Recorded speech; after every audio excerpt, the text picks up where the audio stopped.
Olá, prezado graduando! Este vídeo é para ajudá-lo a planejar as atividades extracurriculares para o sexto seminário de práticas educativas. Vamos lá?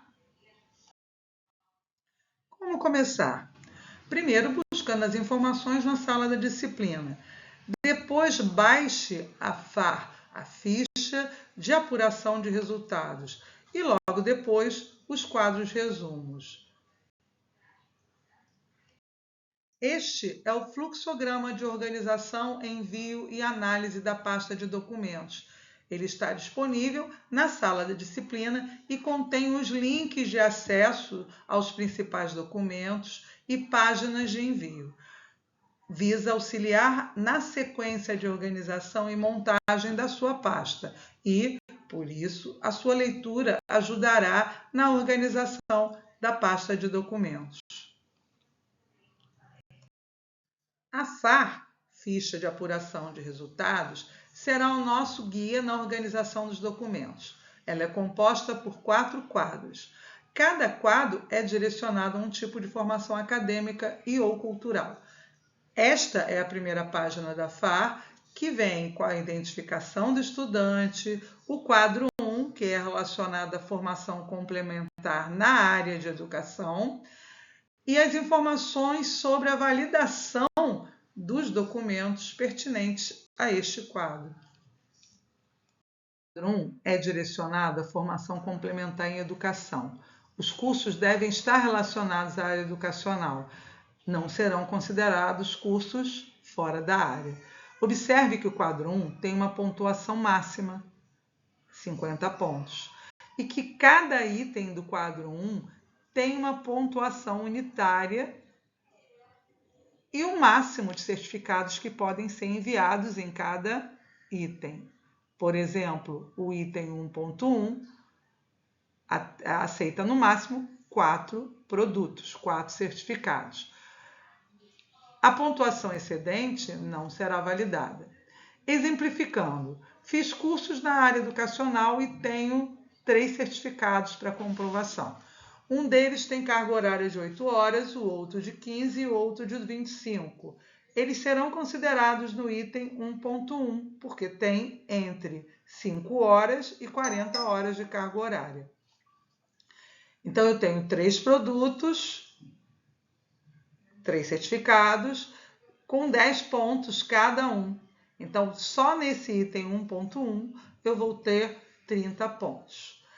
Fiz 2 períodos de estágio extracurricular em espaço escolar, ou seja, aquele que não é obrigatório do curso, e tem os comprovantes. Logo, eles serão alocados no item 1.5.1.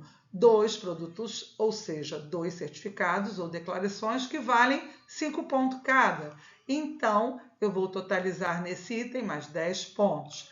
Não tem mais comprovantes que possam ser considerados nesse quadro, mas já tenho 40 pontos. Faltam mais 60 que podem ser obtidos nos quadros 2, 3 ou 4. O quadro 3 é um dos mais usados para complementar as atividades do quadro 1.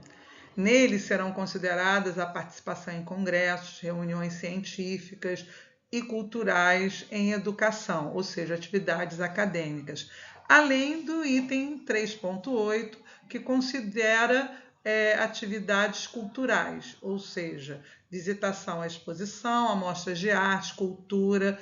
Se eu tenho comprovante o ingresso da visitação presencial, eu guardo. E aí eu posso considerar aqui nesse item. Então, ele visa pontuar atividades realizadas no âmbito da universidade, que são consideradas acadêmicas ou culturais. Ele vale no máximo 80 pontos e é bem vasto, tanto que eu precisei dividir em 2 partes para caber aqui no slide. Ele foi planejado para validar atividades realizadas pelo graduando enquanto autor, os itens 3.1 ao 3.3, e as atividades como ouvinte, que vão do item 3.4 ao 3.8. Continuando o nosso exemplo, eu tenho 6 ingressos que comprovam atividades culturais presenciais, ou seja, em cinema, teatro, balé, exposição, visita a museus. Então, eu tenho aqui, ó, no item 3.8, visitação a exposições, eu tenho 6 itens, 6 produtos, 6 ingressos, que valem 5 pontos cada. Então, eu já tenho 30 pontos aqui. Participei de 2 palestras na UERJ, palestras na área educacional, e tenho os certificados, tenho as declarações de participação. Então, eu vou poder validar aqui, ó, no 3.7.1, participação como ouvinte em evento acadêmico ou científico, que também tem um máximo, que é 4, mas eu tenho 2. Então, eu vou validar 2 aqui. 2 itens que vão valer 10 pontos. Participei de 4 aulas inaugurais,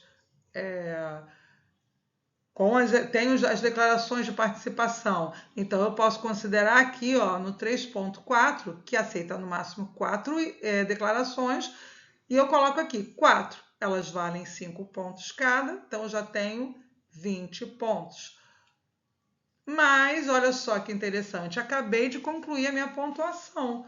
Então, eu estou com os 40 pontos que eu tenho no quadro 1 e acabei de concluir aqui os 60 pontos que eu precisava no quadro 3. Preciso fazer mais alguma pontuação em algum lugar? Não. E os quadros 2 e 4? Não preciso pontuar neles se já tiver os 100 pontos nos quadros 1 e 2? Não precisa. Os itens do quadro 2 visam pontuar a produção bibliográfica do graduando. O graduando escreveu, é o autor das produções que aqui estão relacionadas. E do quadro 4 visa pontuar a produção técnica científica. Mas, se você tiver certificados que estiverem enquadrados em algum desses itens, desses quadros, você pode enviar. No quadro 2, então vão ser pontuados esses itens que estão aqui. Sempre o graduando como autor. Então, o graduando foi o autor e publicou um artigo em um periódico indexado. Pode colocar aqui. Ele escreveu um livro indexado, pode publicar aqui, pode considerar aqui. Capítulo de livro, organização e apresentação de livro indexado. Escreveu prefácio, orelha, né? Pode considerar aqui. Trabalho, ele apresentou um trabalho em congresso. Esse trabalho completo foi publicado nos Anais do Congresso, pode considerar aqui. Mesma coisa para resumo de trabalho em Anais do Congresso, considerar aqui. Resenha, ele publicou uma resenha de sobre algum texto de algum autor, né? E no quadro 4, além de participação como conselheiro, né, de conselhos profissionais, de cultura e de educação, e outros itens que estão aqui, como participação em projetos de assistência educativa ou científica e trabalho no TRE, né, a partir de 2018. Podem ser considerados aqui. Lembrando que todos esses documentos essas atividades precisam ser comprovadas e que após cada quadro existe um quadro de validação desses pontos, ou seja, como esses pontos serão validados para pontuação. Após a apresentação da ficha de apuração de resultados, podemos fazer o levantamento do que se tem e verificar a pontuação obtida. Ótimo, já tenho os 100 pontos. O que eu vou fazer? Vou organizar a pasta, redigir os quadros resumos para poder enviar, salvar os documentos para poder enviar na plataforma. Não tenho os 100 pontos. que eu preciso fazer para conseguir o restante da pontuação? Vou me planejar para complementar a pontuação. Por isso que é importante a gente fazer esse levantamento logo no início do período, para dar tempo de, caso necessário, a gente fazer cursos de curta duração para conseguir os comprovantes. Então, vamos para a primeira etapa, que é o levantamento do que se tem. Reúna todos os certificados de cursos realizados a partir do ingresso na atual graduação, declarações de participação em aulas inaugurais, jornadas acadêmicas, participação como ouvinte em palestras, ingressos de cinema, teatro. E com a FAR em mãos, você vai ler com atenção, verificar a carga horária de cada certificado e faça a alocação dos certificados nos itens dos quadros da FAR, para verificar a pontuação obtida. Serão validados certificados e declarações a partir de atividades realizadas a partir do ingresso da graduação em curso e precisam estar relacionados à área pedagógica. Vamos lá? Mãos à obra!